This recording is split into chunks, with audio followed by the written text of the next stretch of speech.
মাদকের বিরুদ্ধে প্রতিবাদ করায় সাব্বির পিতা মোস্তফা সর্দার সাং দামোদর ফুলতলা খুলনাকে লাশ হয়ে আপন ঘরে ফিরতে হলো।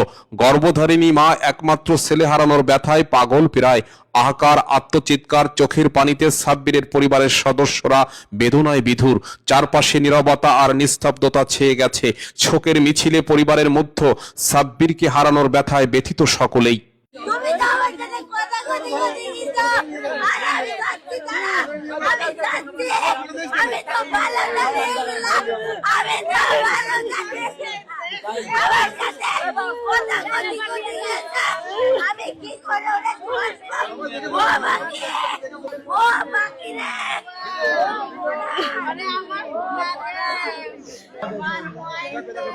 সুপরিকল্পিত ঘটনার বর্ণনা মতে জানা যায়, মৃত সাব্বির পিতা মোস্তফা সর্দার আজ থেকে 1 মাস পূর্বে ফুলতলা দামোদরের শ্মশান ঘাটে ঘাতক জিসান ও তার সহযোগীদেরকে মাদক সংক্রান্ত বিষয় নিয়ে শাসাতে থাকে এবং পরবর্তীতে শ্মশানঘাট এলাকাতে আর যেন দেখি না এমন কথাও বলে এবং জিসানকে একটি চপাঘাত করার কথাও শুনতে পাওয়া যায়।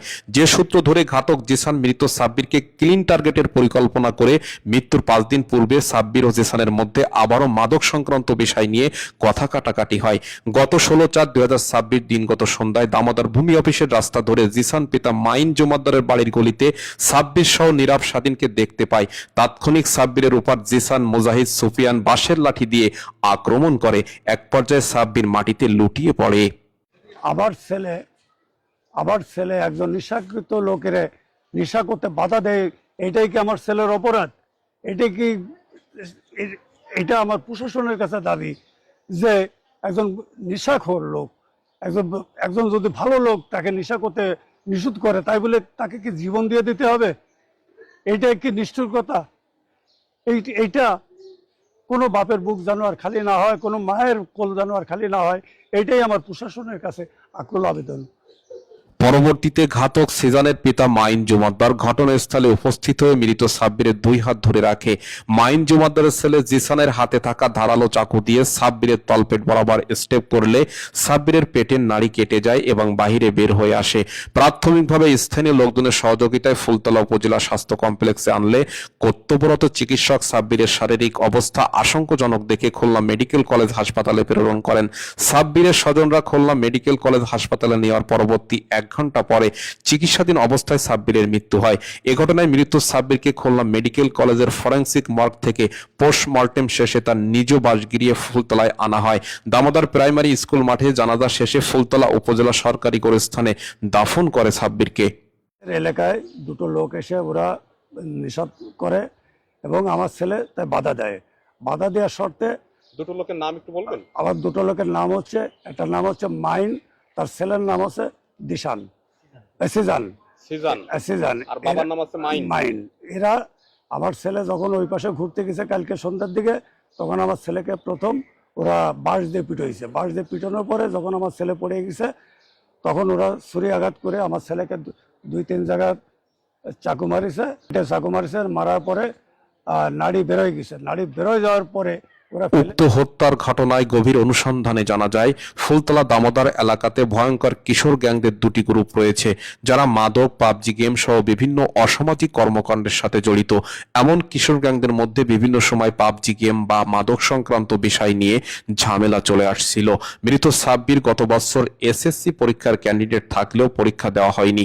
পরিবার থেকে সাব্বিরকে স্থানীয় ওয়াইফাই কানেকশন লাইনে কাজে লাগিয়ে দেয়, যেখানে সাব্বির ওয়াইফাই লাইনের পাসওয়ার্ড তার বন্ধুদের মাঝে বা কিশোর গ্যাংদের মধ্যে দেওয়ার কথা উঠে আসে। পাবজি গেম খেলার সুবাদে যে বিষয় নিয়ে এই খুনের সূত্র হতে পারে এমন দাবি করেছেন অনেকেই। তবে সিজানের সাথে মাদক সংক্রান্ত বিষয় নিয়ে বিরোধের বিষয়টি অন্যতম।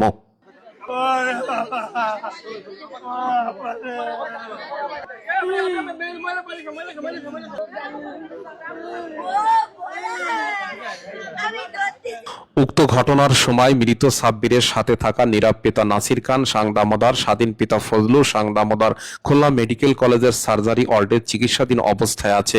এ ব্যাপারে প্রত্যক্ষদর্শী নীরব ও স্বাধীনের কাছে ঘটনার আসল রহস্য জানতে চাইলে তারা বলে, রাতের আধারে সাব্বিরকে চাকু দিয়ে আঘাত করার সময় প্রতিহত করতে গেলে আমাদের হাতে পেটে চাকুর আঘাত লাগে। উক্ত সময় ঘটনাস্থলে মুজাহিদ, সুফিয়ান ও তার বাবা মাইন জুমাদ্দার ছিল।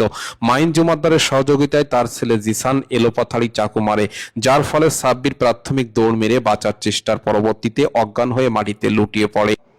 তানভীর রহমান স্বাধীন। তানভীর রহমান স্বাধীন, গতকালকে রাত্রেবেলায় যে ঘটনা ঘটছিল, আপনি তো ছিলেন ওখানে? হ্যাঁ, কি কি জানেন একটু বলুন। আমরা দুজন নাইটে যাচ্ছিলাম, ওরা ডাক দিছে, ডাক দিয়ে ওর সাথে যে ছেলেটা মারা গেছে ওর সাথে কথা বলতে বলতে ওরে মারধর শুরু করে। এবার আমি ঠেকা, ওই যে ছেলেটা ছুরি মারছে ওইটা সিজান। হ্যাঁ।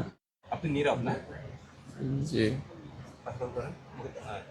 আচ্ছা, গতকালকে যে সাব্বিরকে যখন ওরা চাকু মারতেছিল তখন আপনি স্পটে ছিলেন? আমরা ছিলাম, চান্দু করে হাতাহাতি হয়েছে। তখন কি দেখতে পাচ্ছেন কারা কারা ছিল?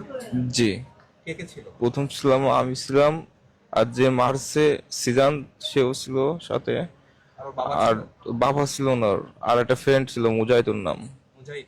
জি মুজাহিদ আর সিজন ছিল?